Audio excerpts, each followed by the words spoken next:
Mheshimiwa Cecilia Daniel Pareso, mbunge wa viti maalum. Swali lake linasema serikali ina mpango gani wa kuyagawa kwa wananchi mashamba makubwa yanayomilikiwa na wawekezaji katika kata za Daa na Oldeani wilayani Karatu ambayo hayaendelezwi huku wananchi wakikosa ardhi ya makazi? Ni swali lake Cecilia Daniel Pareso, mbunge viti maalum, ameelekeza Wizara ya Ardhi, Nyumba na Maendeleo ya Makazi, na Dr. Angelina Mabula, naibu waziri wa ardhi, anakwenda kulijibu swali hili. Mheshimiwa Naibu Spika, kwa kuwa ni mara yangu ya kwanza kusimama toka bunge la 12 limeanza, naomba nipe fursa na mimi nimshukuru Mwenyezi Mungu kwa kutujalia afya njema, lakini nimshukuru sana Dr. John Pombe Magufuli kwa kuniamini tena katika kipindi hiki cha pili, kunipa dhamana ya kuwa naibu waziri katika Wizara ya Ardhi, Nyumba na Maendeleo ya Makazi. Aidha niwashukuru wanailemela wote walionipa fursa hii ya kuweza kuwatumikia kwa miaka mingine 5, na kwa leo nitoe pole kwa msiba mkubwa wa mkuu wa shule ya Bwiru, shule ya ufundi, ndugu Elias Kuboja ambaye amefariki dunia. Nawapa pole wanailemela. Mheshimiwa Naibu Spika, kwa niaba ya Waziri wa Ardhi, Nyumba na Maendeleo ya Makazi, naomba sasa nijibu swali la Mheshimiwa Cecilia Daniel Pareso, mbunge wa viti maalum, kama ifuatavyo.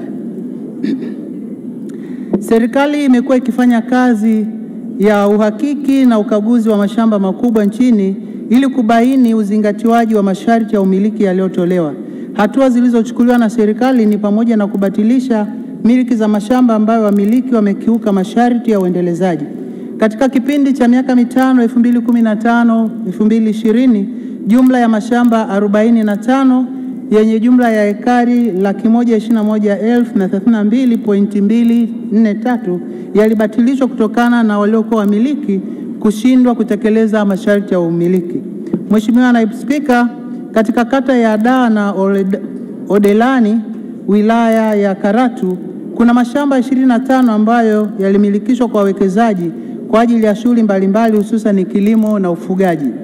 Taarifa za awali za uhakiki zinaonyesha kuwa mashamba hayo yameendelezwa kwa kiwango tofauti, ambapo mashamba 9 yameendelezwa kwa wastani wa 50%. Sehemu nyingine ya mashamba hayo imejengwa miundombinu ya barabara na huduma za jamii kama vile shule, nyumba za kulala wageni, viwanda, vituo vya watalii na kadhalika. Kwa sasa serikali inaendelea kufanya uhakiki wa kina wa mashamba yote na kuchukua hatua kwa wamiliki ambao wameshindwa kutimiza masharti ya umiliki. Mheshimiwa Cecilia Daniel Pareso, swali la nyongeza. Asante Mheshimiwa Naibu Spika kwa kunipa nafasi. Naomba kuuliza maswali madogo mawili ya nyongeza. Katika kata husika nilizozitaja katika swali langu la msingi, kuna baadhi ya mashamba wawekezaji wamehifadhi mapori ambayo hawayaendelezi. Mapori hayo yanahifadhi pia wanyama ambao ni hatarishi kwa wakazi katika maeneo hayo. Je, serikali sasa mko tayari kwa kushirikiana na halmashauri, kwa sababu imekuwa ni changamoto ya muda mrefu, kwa kushirikiana na halmashauri ya wilaya Karatu kuhakikisha mnayatambua haya maeneo na kufanya partial revocation na yale maeneo yarudi kwa wananchi, ili wananchi wanaozunguka maeneo hayo pamoja na wanafunzi wanaoenda shule waishi katika maeneo salama bila kuathiriwa na maisha yao? Swali la pili, katika mashamba haya nilotaja, kuna shamba mojawapo linaitwa shamba la Bendu Mariki. Lile shamba wafanya kazi wake hawajalipwa takriban miezi 8 na hawaruhusiwi kwenda kufanya kibarua kwenye mashamba mengine. Hawajui hatima ya haya maslahi yao na hawajui hatima ya nini wafanye, kwa sababu akitoka kwenda kufanya kazi kwenye shamba lingine anafukuzwa asirudi kwenye lile shamba. Je, sasa serikali mko tayari kwenda kutatua mgogoro ulioko katika shamba hilo ili wananchi wanaofanya kazi na vibarua wanaofanya kazi katika eneo hilo wapate haki zao, na lakini waruhusiwe kufanya kazi katika maeneo mengine ili waendelee kujipatia kipato? Asante. Mheshimiwa Naibu Waziri wa Ardhi, Nyumba na Maendeleo ya Makazi, majibu. Mheshimiwa Naibu Spika, kwa niaba ya Waziri wa Ardhi, Nyumba na Maendeleo ya Makazi, naomba nijibu maswali mawili ya nyongeza ya Mheshimiwa Pareso kama ifuatavyo. Swali la kwanza ameongelea kwamba baadhi ya mashamba yamefanywa mapori na anafuga wanyama kule ambao pengine ni hatarishi kwa watu, na anaomba pengine aweze kufanyiwa partial revocation, kwa maana ya kwamba ile sehemu ambayo pengine haitumiki basi iweze kuondolewa. Mheshimiwa Naibu Spika, siwezi kutoa jibu la moja kwa moja kwa sababu ni mpaka anachokisema hicho kiwe na uhakika, kwa sababu unapopewa shamba kuna muda wake wa kuweza kuliendeleza. Ndani ya miaka 5 unatakiwa kwa umeendeleza walau 1/8 ya hilo shamba. Sasa kama mashamba hayo hayajaendelezwa kwa kiwango hicho, kwa sababu tumeshasema uhakiki unaendelea kufanyika, basi tutapita pia kuona hilo shamba likoje. Lakini kama nilivyosema mwanzo, mashamba yote 25 ya wilaya ya Karatu yamefanywa uhakiki na kwa sehemu kubwa yameendelezwa zaidi ya 50%. Swali lake la pili anaongelea shamba la Betuli, sikusikia vizuri, nadhani atanipa karatasi, kwamba mwekezaji alishafariki na watumishi wale wanadai hawana malipo. Nadhani hili ni swala la kisheria zaidi, kwa sababu kama mtu amefariki kuna mtu ambaye anatakiwa kuwa administrator wa mali ya yule aliyefariki, na kama atakuwa ameteuliwa msimamizi wa mirathi katika eneo lile, basi huyo atabeba dhamana pia ya kuweza kulipa wafanyakazi ambao wanayemdai alishafariki, na tayari kuna mtu ambaye anasimamia mirathi ile, atashughulika nao katika swala zima la kuweza kupata haki yao. Wizara ya Afya, Maendeleo ya Jamii, Jinsia, Wazee na Watoto, Mheshimiwa Mariam Nasoro Kisangi, mbunge wa viti maalum, sasa ulize swali lake. Nchi yetu imekuwa na ongezeko kubwa la wagonjwa wa afya ya akili. Je, nini chanzo cha ugonjwa huo na serikali ina utaratibu gani wa kuwasaidia wagonjwa hao? Mheshimiwa Mariam Nasoro Kisangi ni swali lake, ili huyu ni mbunge viti maalum na amelielekeza Wizara ya Afya, Maendeleo ya Jamii, Jinsia, Wazee na Watoto, na sasa swali hili linakwenda kujibiwa. Mheshimiwa Naibu Waziri wa Afya, Maendeleo ya Jamii, Jinsia, Wazee na Watoto, majibu.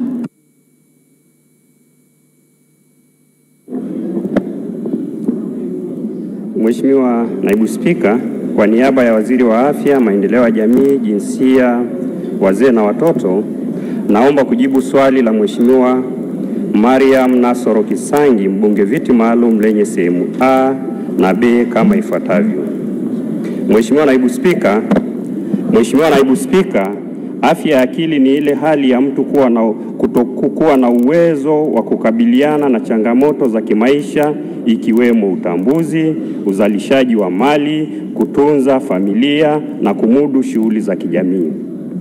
Magonjwa ya akili ni pale mtu anaposhindwa kukabiliana na changamoto za kimaisha, ikiwa pamoja na kushindwa kumudu shughuli za kijamii, kujitunza, hisia na utambuzi, ambapo sababu za magonjwa haya ni mchanganyiko wa sababu za kibiolojia, kisaikolojia na kimazingira.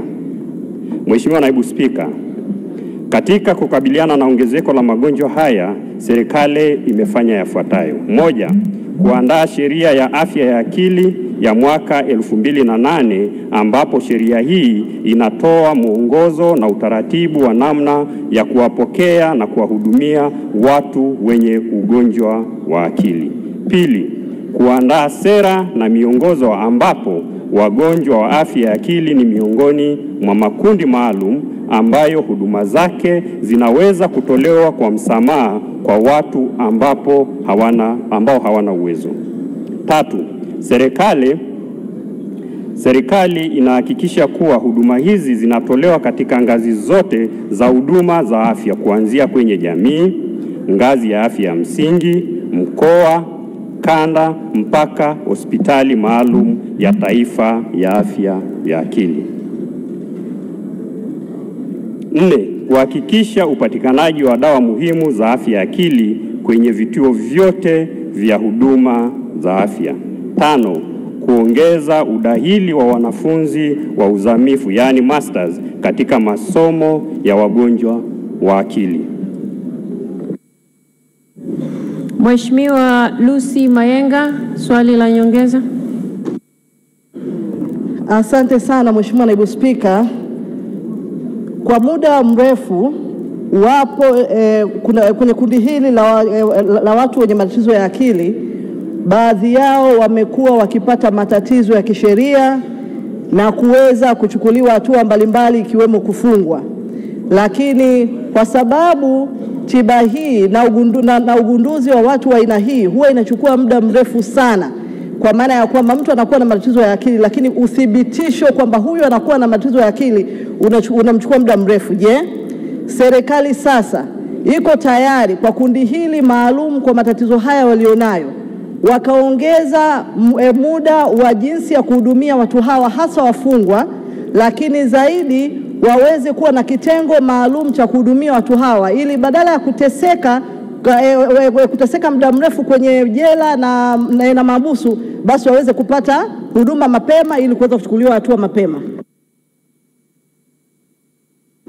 Mheshimiwa Waziri wa Afya, Maendeleo ya Jamii, Jinsia, Wazee na Watoto, majibu.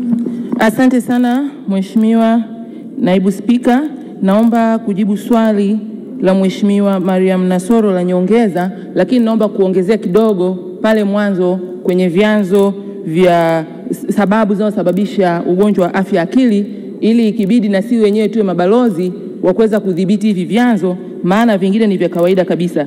Zimetajwa sababu za kibiolojia ambazo ni vinasaba vile ambavyo mtu amekuwa ameumbwa navyo. Unaweza ukawa unavyo lakini usifikie stage ya kuweza kupata huo ugonjwa kutokana na jinsi gani mazingira unaoishi nayo katika jamii yako na wewe mwenyewe yanavyokuandaa kupata au kutokupata. Lakini naweza nikatoa mifano hai hapa kuhusu matumizi ya vilevi kupita kiasi, labda hivi bangi, pombe kupita kiasi. Kama mwili wako katika maumbile yake unavyo vile vinasaba, unaweza ukajikuta unaangukia kwenye ugonjwa kukosa akili. Kwa hiyo inabidi jamii yetu tunakokwenda huko tuishi vizuri, matumizi ya kila kitu ni kwa kiasi, yasije kukusindikiza kwenye kupata huo ugonjwa. Lakini tuna watu wanaishi wanawafanyia wenzao ukatili. Ukatili ukianza kufanyika kwenye maisha ya binadamu katika hatua zake zote, sio jambo jema. Na sisi kama waheshimiwa wabunge ni mabalozi wazuri wa kuweza kukemea vitendo vya ukatili, maana vinaweza vikawapeleka watu kwenye kupata msongo na kupata ugonjwa huu wakawa hatari kwenye taifa letu na kwenye jamii yetu. Lakini kuna masuala jinsi gani mwanadamu anachukulia maisha yake, zile changamoto. Watu wanasema wana ugumu wa maisha. Hii nao ni swala la kukaa na jamii kiweze kuchukulia positive changamoto mbalimbali na sio kujiwekea msongo wa mawazo kufika huko kusikotakiwa. Watoto wetu wanapoangalia dunia ya kisasa imeendelea sana, ni shida. Mheshimiwa Spika, katika swala lile lingine la pili, naomba nilipokee kweli, umuhimu huo upo. Tutajipanga kama wizara kuona jinsi gani tunatoa huduma hiyo ya kuharakisha hayo mashauri yaishe yanayotokana na afya akili. Asante Mheshimiwa Naibu Spika. Asante sana. Wizara ya Maji, Mheshimiwa Dr. David Matayo David, mbunge wa Same. Upatikanaji wa maji katika mji mdogo wa Same ni 34% na mradi mkubwa wa maji Same Mwanga Korogo umechelewa kwa zaidi ya mwaka mmoja sasa. Je, ni kitu gani kimeuchelewesha mradi huo na ni lini sasa mradi huo utakamilika rasmi? Swali hili limeelekezwa kwa Wizara ya Maji na Mheshimiwa David Matayo, mbunge wa Same Magharibi, na linakwenda kujibiwa na Mheshimiwa Mary Priska Mahundi, naibu waziri wa maji.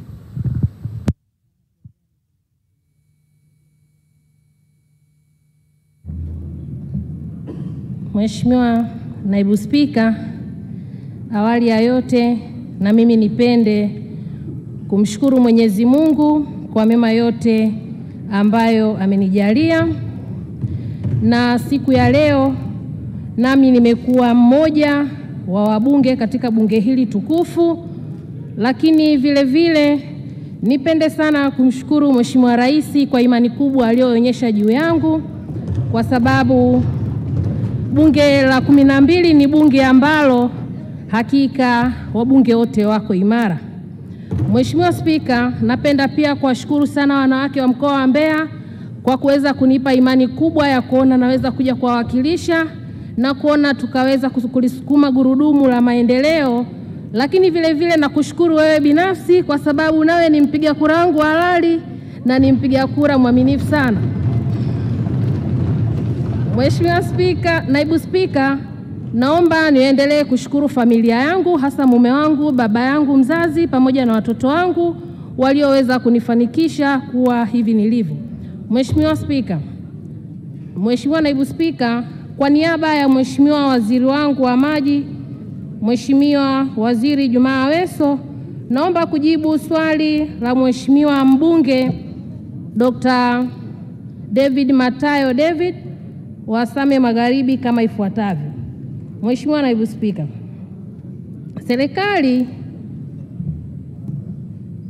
Serikali inatekeleza mradi mkubwa wa maji Same Mwanga Korogwe kwa gharama ya shilingi bilioni 262. Mradi huu unahusisha ujenzi wa miundombinu na vyanzo vya maji, ulazaji wa mabomba kilomita 71, vituo vya kusukuma maji vitatu, matanki 7 yenye uwezo wa kujaza lita 300,000 hadi milioni 9, na ulazaji wa mabomba na kusambaza maji kilomita 204. Katika utekelezaji mradi huu, mkataba wa mwisho ulitarajiwa kukamilika mwezi Machi 2021. Hata hivyo, kumekuwepo na kasi ya utekelezaji isiyoridhisha hadi serikali imefika hatua ya kusitisha mkataba wa mkandarasi mwezi Disemba mwaka 2020. Mheshimiwa Naibu Spika, Wizara inafanya juhudi kuhakikisha taratibu za kupata wakandarasi wapya wa kumalizia kazi ya mfumo wa umeme na ulazaji bomba kilomita 34. Aidha, ulazaji wa mabomba na kusambaza maji zitatekelezwa na wataalamu wa ndani wa wizara kwa kushirikiana na Mamlaka ya Maji Safi na Usafi wa Mazingira kwa maana ya DAWASA kwa kumtumia mkandarasi wetu Cyprian Lwemeja. Mheshimiwa Naibu Spika, tunatarajia mradi huu ukamilike mwezi Disemba 2021 na utanufaisha wananchi wapatao 438,820 kwa mji wa Same Mwanga pamoja na vijiji 38 vya wilaya Same. Awamu ya kwanza itahudumu wananchi 168,820 katika mji wa Same na Mwanga. Awamu ya pili utekelezaji wake utaanza mwaka wa fedha 2021-22, utanufaisha wananchi 270,000 katika vijiji vilivyo eneo la mradi ambayo wilaya ya Same ni Hedaru, Mabilioni, Gavao, Makanya, Mgwasi, Bangalala, Chanjo, Mwembe, Njoro, Majengo, Bendera, Konga, Iyungu na Mgandu.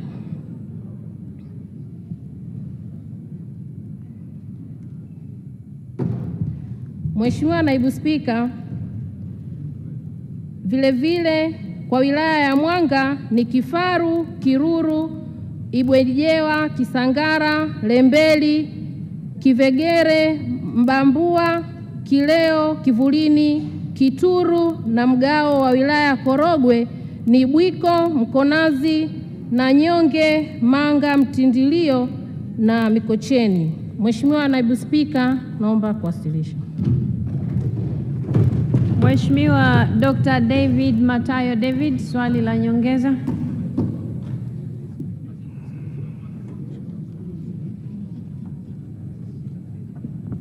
Mheshimiwa Naibu Spika, kuna mtu atakuwa amewasha mic mahali. Mheshimiwa Naibu Spika, nashukuru kunipa nafasi hii niulize maswali mawili ya nyongeza, lakini kwanza nipende kumpongeza sana Mheshimiwa Rais kwa kuweka msukumo kwenye mradi huu.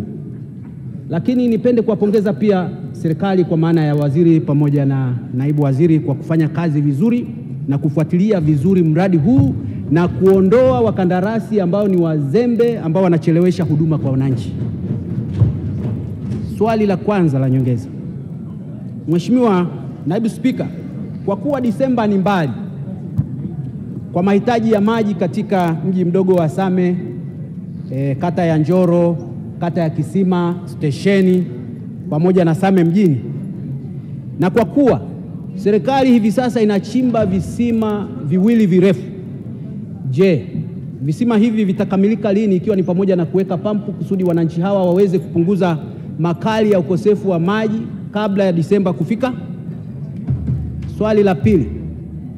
Mheshimiwa Naibu Spika, je, Mheshimiwa Waziri yuko tayari kuongozana nami baada ya bunge hili ili twende tukakague kata kwa kata, kijiji kwa kijiji, kitongoji kwa kitongoji kuhusiana na utekelezaji wa mradi huu?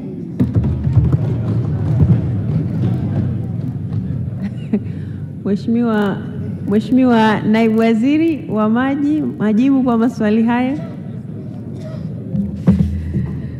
Mheshimiwa Naibu Spika, nipende kujibu maswali ya Mheshimiwa mbunge kama ifuatavyo.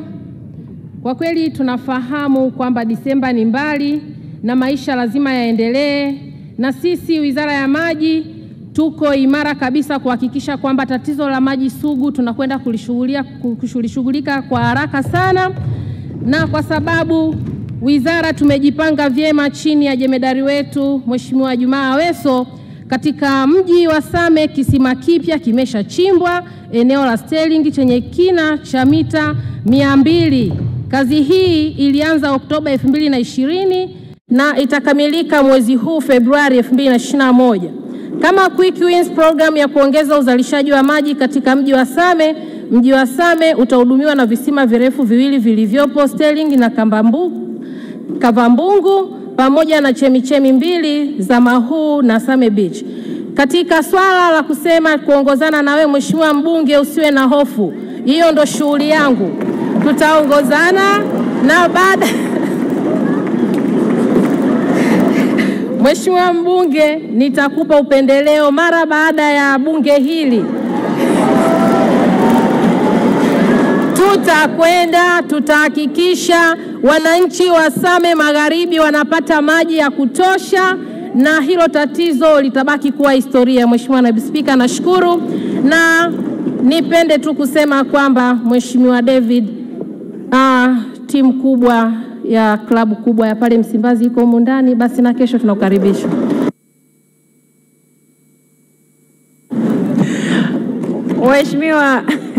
Waheshimiwa wabunge, mmesimama wengi, lakini maswali yetu bado ni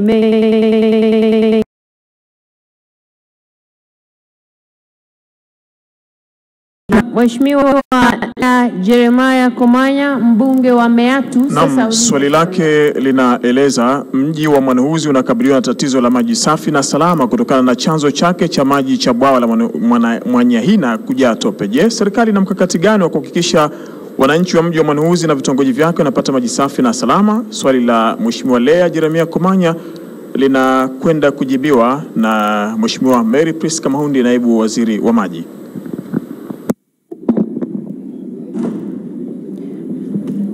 Mheshimiwa Naibu Spika, kipekee nipende kujibu swali la Mheshimiwa Lea Komanya, mbunge wa Meatu. Mheshimiwa Naibu Spika, kwa niaba ya Mheshimiwa Waziri, nipende kusema kwamba mji wa Mwanhuzi wilayani Meatu unategemea chanzo kimoja cha maji ambacho ni bwawa la maji la Mwanyahina. Bwawa hilo lilijengwa mwaka 1999 lenye uwezo wa kuhifadhi maji mita za ujazo milioni 1.6. Bwawa hili kwa sasa ni kweli limejaa tope jingi na kusababisha kupungua kina cha kuhifadhi maji kutoka mita 9 hadi mita 5 zinazohifadhi maji kwa matumizi ya wakazi wa mji wa Mwanhuzi na vijiji jirani. Mheshimiwa Naibu Spika, katika kuboresha huduma za maji katika mji wa Mwanhuzi na vitongoji vyake, serikali imeshakamilisha utafiti, usanifu na kuanza kutekeleza ujenzi chanzo mbadala cha kukusanya na kusafirisha maji kutoka bonde la Mto Semi hadi kwenye matenki yatakayotumika kusambaza maji katika mji wa Mwanhuzi. Gharama za mradi huo ni shilingi milioni 742. Tayari serikali imetumia kiasi cha shilingi milioni 276.6 kwa ajili ya kazi hizo za ujenzi wa mradi mbadala na kutoa maji katika bonde la Mto Semi na kuyapeleka mjini Mwanhuzi. Mradi huu unatarajiwa kukamilika mwezi Julai 2021. Serikali ipo katika hatua za awali za kutekeleza mradi mkubwa wa kutoa maji kutoka Ziwa Victoria unaolenga kumaliza changamoto na huduma za maji katika mkoa wa Simiyu zikiwemo wilaya za Busega, Bariadi, Maswa, Itilima na Meatu. Mheshimiwa Lea Jeremiah Komanya, swali la nyongeza. Mheshimiwa Naibu Spika, nashukuru kwa majibu. 2009 na baadaye ulikabidhiwa katika mamlaka ya maji Mwanhuzi. lakini ulipokabidhiwa usambazaji wa maji haukufanyika kama ulivyokusudia. Nilitaka kujua serikali ina mkakati gani kuhakikisha vitongoji vya Mwambegwa, Bulianaga, Jineli na Bibiti vinasambaziwa maji ikiwemo kujengewa tanki kupitia wakala wa maji vijijini. Mheshimiwa Naibu Spika, ni dhahiri kwamba maji ya bwawa la Mwanyaina yamefikia kiwango cha mwisho, yakitibiwa hayawezi kutakasika, na wananchi tumekuwa tukiwatumainisha kuhusu ujio wa mradi wa maji wa Ziwa Victoria. Nilitaka kujua serikali katika utekelezaji wake wa hatua za awali umefikia hatua zipi? Nashukuru. Mheshimiwa Naibu Waziri wa Maji, majibu. Asante Mheshimiwa Naibu Spika. Nipende kujibu swali la nyongeza la Mheshimiwa Komanya. Mradi wa Ziwa Victoria tayari utekelezaji wa awali unaendelea, lakini vile vile ili kuendelea kuhakikisha vijiji hivyo alivyovitaja vinaendelea kupata huduma ya maji wakati tukisubiri mradi ule wa muda mrefu, tayari wataalamu wetu wameweza kufanya usanifu na kuweza kuweka mkakati wa kuchimba visima 10, lakini kwa sasa tayari visima 3 vimechimbwa na 2 angalau vimeonyesha kwamba vina maji ya kutosha. Pale Mwandoya tayari lita 40,000 kwa saa itaweza kupatikana katika moja ya visima ambavyo vimechimbwa, lakini vile vile Mwankoli kisima kimeweza kupatikana chenye uwezo wa kutoa maji lita 8,500 kwa saa. Kwa hiyo wizara itaendelea kuhakikisha kuona kwamba maeneo yote tunayashughulikia na maji yanapatikana bombani. Waheshimiwa wabunge, tunaenda Wizara ya Nishati. Mheshimiwa Shaban Omar Shekilindi, mbunge wa Lushoto, sasa ulize swali lake. Swali linauliza, je, serikali ina mpango gani wa kuvipatia umeme vijiji 32 vya jimbo la Lushoto ambavyo havina umeme? Swali hili linaelekezwa Wizara ya Nishati, ambapo Naibu Waziri wa Nishati Stephen Biabato anakwenda kulijibu swali hili.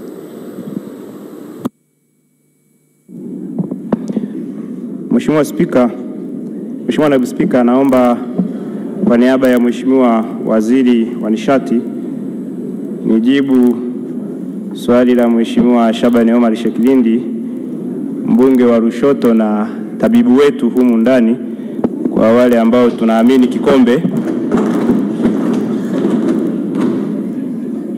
kama ifuatavyo. Mheshimiwa Naibu Spika, serikali kupitia wakala wa nishati vijijini REA inatekeleza miradi ya kusambaza umeme vijijini kwa awamu kadri ya upatikanaji wa fedha.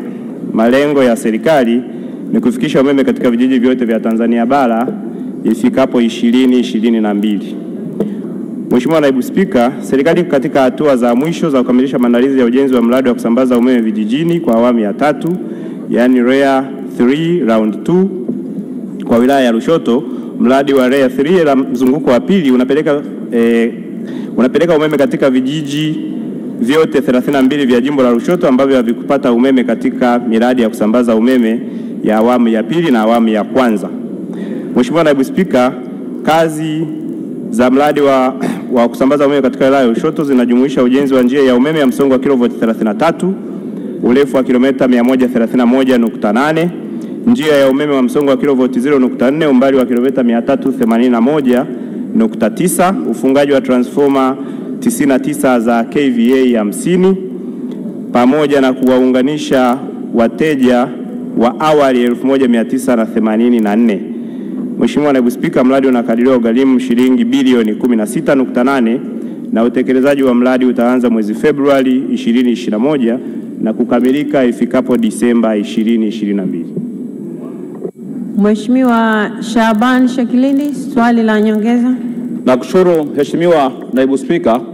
Kwanza kabisa nimshukuru waziri kwa majibu yake mazuri. Mheshimiwa, Naibu Spika, kwa kuwa mradi wa REA utaanza Februari hii ambayo leo ni tarehe 3, na katika jimbo la Lushoto kuna vijiji vimerukwa kwa muda mrefu sana, hasa katika vijiji vya Kilole, Ngulu, Gale, Miegeo, Handei, Madhashai, Tambwe, Mazumbai, Ngwelo, Milungui na kata nzima ya Makanya.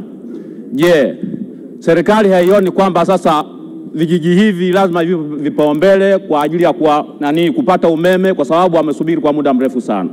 Swala la pili, Mheshimiwa Naibu Spika, jimbo la Lushoto lina vitongoji zaidi ya 32, na Mheshimiwa Waziri Kalimani yeye ni shahidi, ametembelea Lushoto na akaona jimbo zima la Lushoto, sio jimbo zima, wilaya nzima ya Lushoto hakuna nyumba ya nyasi hata moja, na wananchi wote wameshafanya wiring, wanasubiri umeme. Je, ni lini sasa vitongoji vile vya wilaya ya Lushoto vitapata umeme kwa wakati, ili wananchi wapate huduma stahiki kama wenzao wanapata huduma? Asante Mheshimiwa Mheshimiwa Naibu Waziri wa Nishati, majibu.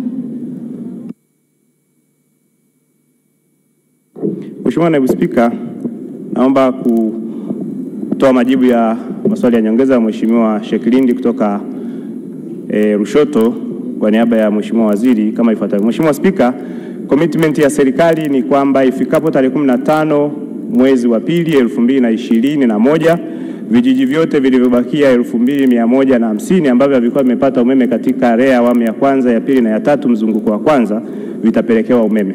Na Mheshimiwa Spika, utaratibu uliofanyika sasa hizi ni kuhakikisha kwamba mkandarasi mmoja hapewi kazi kubwa sana. Kwa hiyo tutaona maajabu makubwa katika kipindi hiki ambapo tutaanza kupeleka umeme katika maeneo mengi kwa wakati mmoja, kwa sababu mkandarasi mmoja pengine anaweza kuwa anapeleka umeme kwenye wilaya au jimbo moja. Kwa hiyo namhakikishia Mheshimiwa Shekilindi kwamba huduma anayotupatia ya dawa, na sisi tutapeleka huduma ya umeme kwenye jimbo lake kwa kadri tulivyoelekeza katika kipindi hiki. Mheshimiwa Naibu Spika, kwenye swali la pili la kupeleka umeme kwenye vitongoji, Wizara ya Nishati kwa maelekezo ya serikali inatekeleza mradi unaoitwa densification, na sasa tuko katika densification 2B ambayo ni mradi jazilizi kwa ajili ya kupeleka umeme katika vitongoji. Na kufikia mwezi wa 5, Mheshimiwa Naibu Spika, tutakuwa tayari tumesaini mikataba kwa ajili ya kupeleka umeme kwenye vitongoji zaidi ya 2800 katika nchi yetu ya Tanzania. Kwa hiyo tunaamini katika upanuzi huo wa miradi jazilizi, basi jimbo la Lushoto pia litapata maeneo kadhaa ya kuwekewa umeme katika maeneo ya vitongoji yake. Waheshimiwa wabunge, tuendelee na swali la Mheshimiwa Augustine Vuma Hole, mbunge wa Kasulu Vijijini. Swali lake litaulizwa kwa niaba na Mheshimiwa Asa Makanika, mbunge wa Kigoma Kaskazini. Swali linauliza, je, ni lini mkoa wa Kigoma utaunganishwa na umeme wa gridi ya taifa? Swali hilo linaulizwa na Mheshimiwa Augustine Vuma Hole, mbunge wa Kasulu Vijijini, na linaenda kujibiwa na Naibu Waziri Steven Biabato, Naibu Waziri wa Nishati. Mheshimiwa Augustine Ole Vuma. Kwa niaba ya wananchi wa Kasulu Vijijini, naomba swali langu lipate majawabu. Mheshimiwa Naibu Waziri wa Nishati, majibu.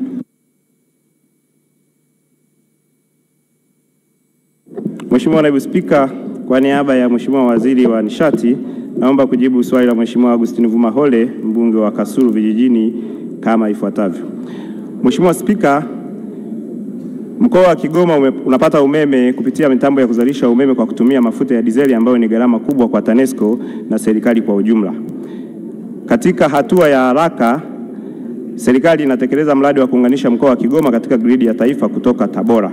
Mheshimiwa Naibu Spika, mradi huu utahusisha ujenzi wa njia ya kusafirisha umeme msongo wa kilovoti 132 kutoka Tabora hadi Kigoma kupitia Urambo na Nanguruka umbali wa kilomita 395, pamoja na ujenzi wa vituo vya kupozea umeme vya msongo wa kilovoti 132 kwenda 33 vya Urambo, Nguruka na Kidawe mkoani Kigoma.